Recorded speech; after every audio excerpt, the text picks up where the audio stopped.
नमस्कार दोस्तों, स्वागत है आपका मेरे चैनल एग्जाम सीरीज़ में। आज मैं आपके लिए 25 क्वेश्चन लेके आया हूं जो कि संधि विच्छेद से रिलेटेड है। आई होप आपके लिए यह क्वेश्चन इंपॉर्टेंट रहेंगे। तो शुरुआत करते हैं पहले क्वेश्चन से। पहला है हमारे पास, देवर्षि का संधि विच्छेद बताओ। आपको बताना है देवर्षि का संधि विच्छेद कौन सा होगा। ऑप्शन में आपके सामने है। तो जो इसका राइट आंसर हो जाएगा ऑप्शन बी हो जाएगा, देव जमा ऋषि। ठीक है, ऐसे लिखते हैं इसका जो संधि विच्छेद है, याद रखना आपने। चलिए नेक्स्ट है, चरणामृत का संधि विच्छेद है। आपको बताना है चरणामृत का संधि विच्छेद कौन सा होगा। ऑप्शन आपके सामने। तो जो इसका राइट आंसर हो जाएगा ऑप्शन ए हो जाएगा, चरण जमा अमृत। ऐसे करके लिखते हैं, याद रखना आपने। चलिए नेक्स्ट है, जो थर्ड क्वेश्चन है, मातृण का संधि विच्छेद बताओ। आपने बताना है मातृण का संधि विच्छेद। ऑप्शन आपके सामने। तो इसका जो राइट आंसर हो जाएगा ऑप्शन सी हो जाएगा, मातृ जमा ऋण। इस तरह से लिखते हैं, आपने यह भी याद रखना है। ठीक है, चलिए नेक्स्ट है, स्वलप का संधि विच्छेद है। आपको बताना है कौन सा होगा।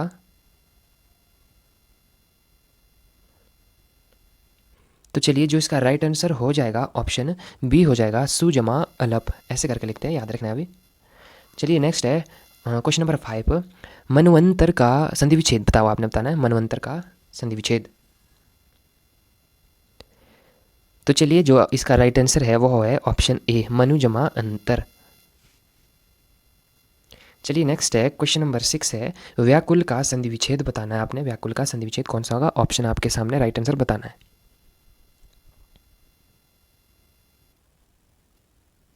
तो चलिए जो आपका समय हुआ समाप्त। व्याकुल का ऑप्शन सी इसका राइट हो जाएगा, वी जमा आकुल। ऐसे करके लिखते हैं, ठीक है, ये राइट हो जाएगा। चलिए नेक्स्ट है 7 का, गुरुवज्ञा का संधि विच्छेद बताना है आपने। कौन सा होगा। ऑप्शन आपके सामने। तो जो इसका राइट आंसर हो जाएगा ऑप्शन बी हो जाएगा, गुरु जमा आज्ञा। इस तरह से लिखते हैं, ठीक है। चलिए नेक्स्ट है क्वेश्चन नंबर 8, देवेंद्र का संधि विच्छेद बताना है। ऑप्शन आपके सामने। तो चलिए आपका समय हुआ समाप्त। ऑप्शन ए इसका राइट हो जाएगा, देव जमा इंदर। ठीक है, इस तरह से लिखते हैं, याद रखना हो भी, देव जमा इंदर।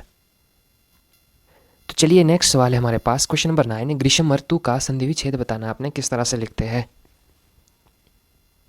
तो चलिए जो इसका राइट आंसर हो जाएगा ऑप्शन बी हो जाएगा, ग्रीष्म जमा ऋतु। इस तरह से लिखते हैं, ठीक है। चलिए नेक्स्ट है क्वेश्चन नंबर 10, पवन का संधि विच्छेद। बहुत इंपॉर्टेंट भी है और आसान भी है। तो चलिए जो समय हुआ आपका समाप्त। ऑप्शन ए इसका राइट होता है, पो जमा अन। ठीक है, इस तरह से लिखते हैं पवन को। चलिए नेक्स्ट क्वेश्चन की तरफ। 11 क्वेश्चन है, जो सहायक का संधि विच्छेद बताना आपने। सहायक किस तरह से लिखते हैं। तो जो इसका आंसर राइट हो जाएगा ऑप्शन डी, से जमा अक। इस तरह से सहायक, ठीक है। चलिए नेक्स्ट है, सज्जन का संधि विच्छेद बताना आपने। बहुत आसान भी है, अगर आपको आता होगा तो आप फट से बताओगे कौन सा राइट हो जाएगा। तो इसका राइट आंसर है वो है ऑप्शन सी, सत जमा जन। ठीक है, इस तरह से लिखते हैं, जो तो में हलंत लगता है, ठीक है। चलिए नेक्स्ट है क्वेश्चन नंबर 13 है, मनोविकार का संधि विच्छेद बताओ। ऑप्शन आपके सामने 13 का बताना है कौन सा राइट हो जाएगा। तो जो इसका राइट आंसर है वो है डी, मनो जमा विकार। विसर्ग संधि होगी इसमें, ठीक है। इस तरह से लिखते हैं। चलिए नेक्स्ट है 14 सवाल, निरूपाय का संधि विच्छेद बताना है। कौन सा होगा, फटाफट से बताना है। तो जो इसका राइट आंसर है ऑप्शन बी, नि जमा उपाय। ठीक है, इस तरह से लिखते हैं निरूपाय को। यह भी आपने याद रखना है दिमाग में, ठीक है। नेक्स्ट है 15 सवाल है, दुष्कर का संधि विच्छेद बताना है। ऑप्शन आपके सामने। दुष्कर किस तरह से लिखते हैं। तो जो आंसर है इसका राइट है वो है ऑप्शन ए, दु जमा कर। ठीक है, विसर्ग संधि होगी इसमें भी। इस तरह से लिखने, याद रखना आपने। चलिए नेक्स्ट है क्वेश्चन नंबर 16, चतुष्पाद का संधि विच्छेद बताना आपने। कौन सा होगा।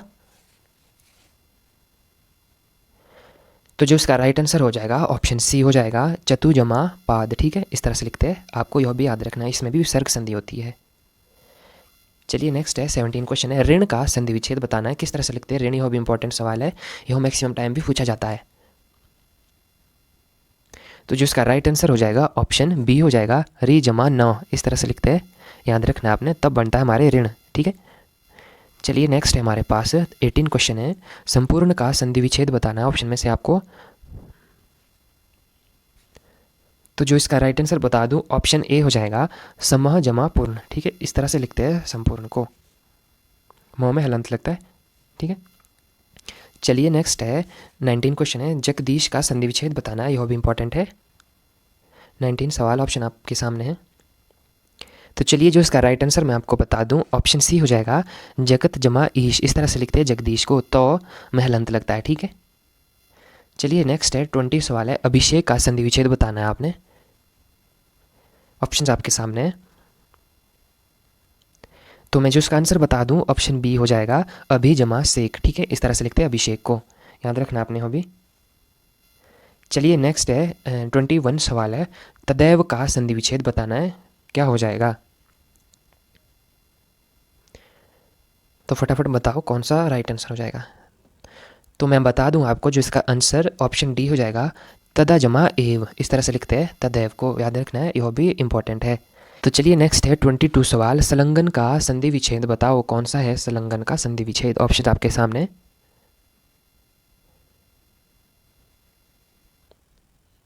तो इसका जो राइट आंसर है वह है ऑप्शन डी सम जमा लंघन। ठीक है, इस तरह से लिखते हैं संलग्न को।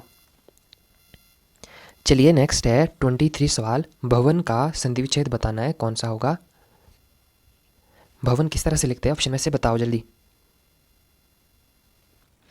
तो चलिए जो समय हुआ समाप्त, ऑप्शन ए इसका राइट हो जाता है भो जमा अन्न। इस तरह से लिखते हैं भवन को, याद रखना है वो भी।